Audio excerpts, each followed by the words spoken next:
Amy, this is Robin from Terra Verde Coffee House, and we make our own soups here and sandwiches, and today I would like to make my split pea and ham soup for you.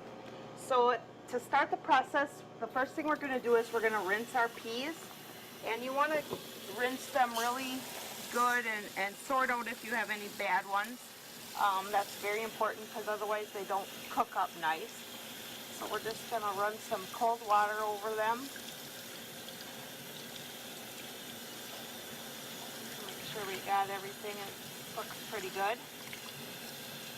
And then I'm just going to add that to about 10 cups of water.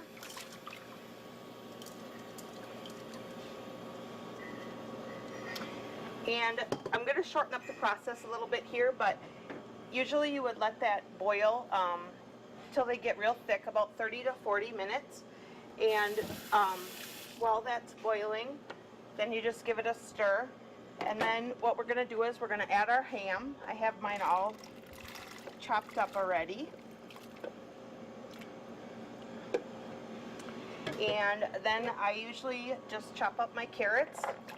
And you can julienne them or just chop them, but I kind of like my soup a little chunkier so it's a little more hearty. And then we're just going to let that all, grab a utensil, then we're just going to let that all boil. And then everything will come nice, and you want to get it really nice and thick. You want a good thick base. And a trick that I have is I always add about half a cup to 3/4 cup of instant mashed potato flakes, and that's going to really put the kicker on it and make it that nice consistency that you want. So then I'm just going to stir everything in. And again, normally we would let that boil a little longer.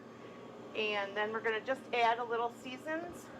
I just like to add my own little thing.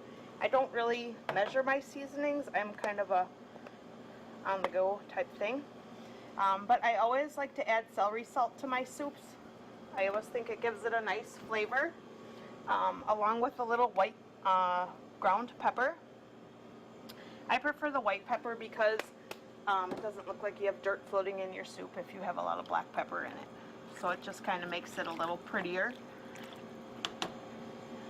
And then we're just going to throw in a tablespoon or so of chicken flavoring, and that's just going to give it a nice little taste again.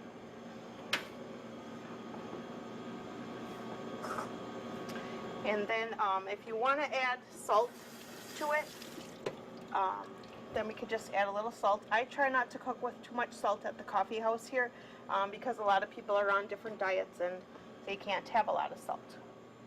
Alright, and here I have it all cooked up and ready for us.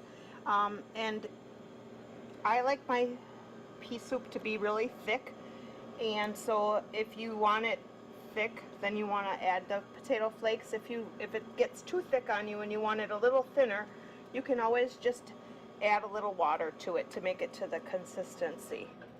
And here it is, all yummy and ready to eat.